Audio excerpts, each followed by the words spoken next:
की समद काझी यांची दुर्दैवी जी हत्या झाली त्याला आता जवळजवळ 20 वर्ष होत आलेली आहेत आणि गेली 17 वर्ष या विषयाच्या बाबतीतला कायदेशीर जो प्रक्रियेचा विषय आहे तो चालू आहे, प्रदीर्घ चालू आहे। न्यायदेवतेवरती पहिल्यापासूनच आमचा पूर्ण विश्वास होता आणि 17 वर्षानंतर न्यायदेवतेने आम्हाला न्याय दिलेला आहे। परंतु हे 17 वर्ष ह्या सर्व लोकांचे कोण परत करणार आहे? आज आपण आदरणीय डॉक्टर पद्मसिंह पाटील साहेबांची परिस्थिती बघितली। 17 वर्ष त्यांना हे सगळं सहन करावं लागलं।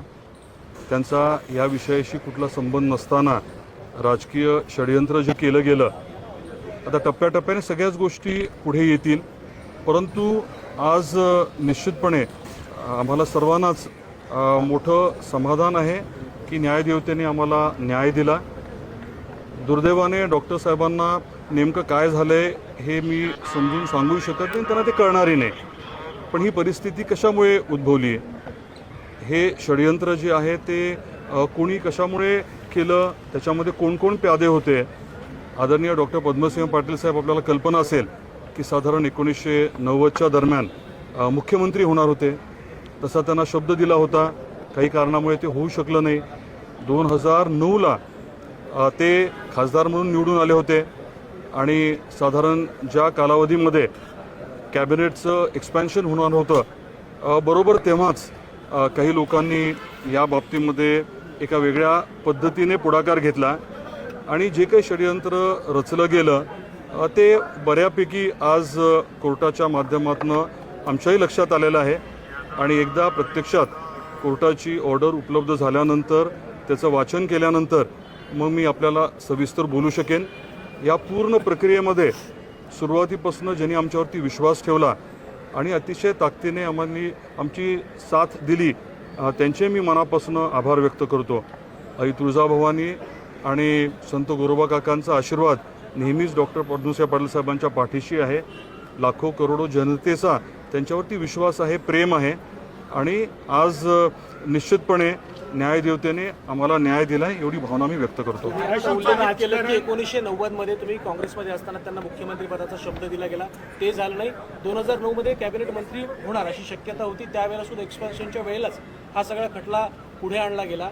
जाणीवपूर्वक पक्षातीलच काही लोकांनी हे षडयंत्र रचलं होतं। याबद्दल मी आज बोलणार नाही। इतके दिवस मी जास्त बोललो नाही की आमच्यापैकी कोणीच जास्त बोललं नाही, कारण हे सगळं न्यायप्रविष्ट होतं।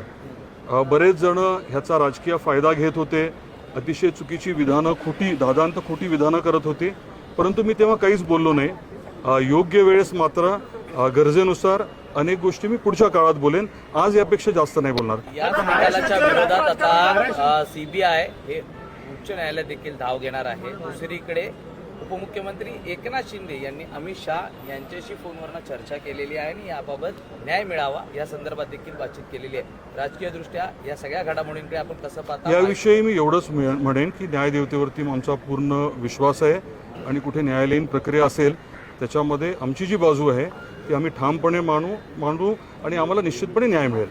धाराशिवचं राजकारण आहे त्यावेळेस तुम्ही असं म्हणत होता की बाहेरच्या जिल्ह्यातून म्हणजे लातूर जिल्ह्यातून राजकारण होत होतं, लातूर जिल्ह्यातून राजकारण झालं म्हणून 17 वर्ष या खटल्याला सामोरं जावं लागलं। आज मी याविषयी बोलणार नाही। या खटल्याला 17 वर्ष का लागले, नेमकं कोणी ह्याच्यामध्ये वेळ काढूपणा केला, हे देखील आज ना उद्या निश्चित सांगेन मी। पण हे सगळं राजकारण आहे, ते धाराशिवचं राजकारण जर बघितलं असेल तर ह्या दोन कुटुंबांपाशीच होतं आणि त्याचमुळे कुठेतरी या सगळ्यामुळे विलंब लागला, त्याचाच फायदा घेतला इतक्या वर्ष, असं म्हणायचं का तुम्हाला? हे धाराशिवचं राजकारण नव्हतं, हे महाराष्ट्राचं राजकारण होतं आणि तुम्ही सर्वच जण सन्मान्य पत्रकार आहात। आपण याच्या बाबतीमध्ये थोडं खोलात गेला तर अनेक गोष्टी आपल्यालाही लक्षात येतील आणि योग्य वेळेस मीही सांगेन। तो जिस तरीके से ऑपरेशन टाइगर और जिस तरह से अभी निंबलकर शिफ्ट हो गए हैं एकनाथ शिंदे कैंप में, क्या उसका असर पड़ रहा था, आपको लग रहा है? नहीं, मैं राजकीय किसी भी बात पे आज टिप्पणी करना नहीं चाहूँगा। I'll speak about it subsequently. Sir, एक प्रश्न असा आहे की या सगळ्या प्रकरणामध्ये 9ही आरोपी जे संबंधित आरोपी म्हणून त्यांना संबोधित केलं गेलं, त्यांना निर्दोष मुक्तता करण्यात आली। परंतु हा प्रश्न आता विचारला जातोय की या प्रकरणामध्ये जी हत्या झाली, मग ती हत्या नेमकी कोणी केली किंवा आमची मागणी निश्चितपणे ही राहणार आहे की नेमकी हत्या कोणी केली, कोणाकोणाला काही कारणं होती, अनेक गोष्टी ज्या आहेत त्या आज मला बोलायच्या नाही आहेत। अनेक गोष्टी समोर मान्य न्यायालयाच्या आलेल्या आहेत आणि त्याच्या बाबतीतला योग्य तपास जर झाला तर खरे या विषयातले आरोपी कोण आहेत ते निश्चित आजही निदर्शनास येऊ शकतील असा माझा ठाम विश्वास आहे. तपास व्हावा अशी तुमची मागणी आहे. हत्येचा तपास व्हावा अशी तुमची देखील मागणी आहे. निश्चितपणे की नेमकं हे केलं कोणी हे वास्तववादी जे काही पुरावे आहेत त्याचा योग्य तपास करून हे बाहेर येणं गरजेचंच आहे. लेकिन उमराजे निंबाळकर का कहना है कि वो राजनीति में आए ही जस्ट वन सेकंड. अनेकदा म्हणजे पाटील कुटुंबियांना कायम याच्यामध्ये आरोपीच्या पिंजऱ्यात उभा करून प्रचार पॅटर्न देखील म्हणजे राजकीय प्रश्न आहे हा, पण कायम तुम्हाला टार्गेट करण्यात आली या संपूर्ण भागात. आता निर्दोष झालेत, आता समोरचे म्हणतायत की या सगळ्या संदर्भामध्ये मी परत लढा देत राहील. निकाल लागल्यानंतर देखील त्यांचं राजकारण फक्त याच्यावरून सुरू झालं तर अजूनही त्याच्यावर चालेल. तुमचं याबद्दल म्हणणं काय? मी एवढंच सांगेन की ह्या दुर्दैवी घटनेनंतर घटना घडली 2006ला अगदी दुसऱ्या महिन्यापासूनच तिथे राजकारण जे आहे ते केलं गेलं. या दुर्दैवी घटनेचा वापर पूर्णतः राजकारणासाठी केला गेला. काही लोकांच्या सांगण्यावरनं असेल, परंतु अनेक जण जे आहेत त्या सांगण्याला बळी पडले आणि दुर्दैवी घटनेचा राजकीय पुरेपूर वापर झाला हे वास्तव आहे. You are saying something? मुख्य साक्षीदार होते. एक minute. Umaraju Nimbalkar had once himself said that the reason why he's coming into politics is this case. So why can't we relate and why can't we speak about Boroplane together? I prefer not to speak about politics today. Maybe this evening or later on, after I have read through the verdict, I will let you all know, and we'll have a more detailed discussion. But do you see that there is a bigger conspiracy involved in against Mr. Patil? There is definitely a bigger there's definitely a bigger conspiracy, and we are kind of aware of who's involved. But then obviously it's not right to speak about it right now. But I will speak know the about names. it. You know I the will names. speak about it with the due proof subsequently. तुम्ही आता असं म्हणाल की judgement एक इस second. पूरे मामले में अभी हाईकोर्ट में जाएंगे जितना भी CBI ने भी अपने जो जांच है वो आगे लेने के लिए अपना प्रयास रखेंगे. वो नॉर्मल प्रोसीजर है and obviously will be a part of it. Sir CBI ने भी कहा है कि वो भी जाएंगे अदालत, अपील करेंगे इस पूरे मामले में. That is totally up to them. जो उनको करना है वो उन्होंने obviously करना ही है. No doubt about that.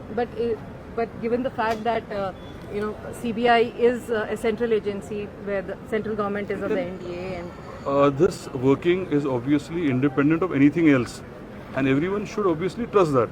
but Rakesh Maria ji ka is Mr. Shinde's party really putting on any kind of I prefer not to speak about any of it. Rakesh Maria ji का नाम भी इस केस में वापस एक बार दोहराया गया है. जिस तरीके से ये पूरा जो प्लानिंग किया गया था, जेल की इन्वॉल्वमेंट इसमें क्या थी, किस तरीके से देखते हैं आप? मैं इसके बारे में थोड़े may be in a day और टू बात करूंगा with a little more proof after having read the verdict. या प्रकरणातील मुख्य साक्षीदार होते. त्यांची साक्ष ज्यावेळी नोंदवण्यात आली त्यावेळी विरोधाभास त्यामध्ये प्रामुख्याने पाहायला मिळाला आणि हा एकच मुख्य धागा होता ज्या आधारावरती ही केस 20 वर्ष या ठिकाणी चालली. त्यात राकेश मारिया यांचं नाव देखील समोर आलं. मारिया यांना ते भेटले होते आणि त्यानंतर ज्या घटना घडल्या आपण देखील कोर्टात होतात. या संदर्भात आपलं नेमकं मत काय आहे, त्यावेळी नेमकं काय घडलं होतं, राजकीयदृष्ट्या प्रेशर होतात, त्यातनं हा संपूर्ण प्रकार घडलेला आहे. आज माननीय न्यायाधीश महोदयांनी अतिशय स्पष्टपणे जे काही घडलंय ते नमूद केलेलं आहे. आम्हाला या बाबतीमध्ये इतकंच सांगायचं आहे की एकदा वर्डिक्ट वाचल्यानंतर तुम्हालाही सगळ्या गोष्टी कळणार आहेत, आम्हालाही डिटेलमध्ये कळतील आणि त्याच्यानंतर आपण मला जेव्हा विचाराल तेव्हा मी अजून जास्त तुम्हाला प्रदीर्घ याविषयी बोलेन.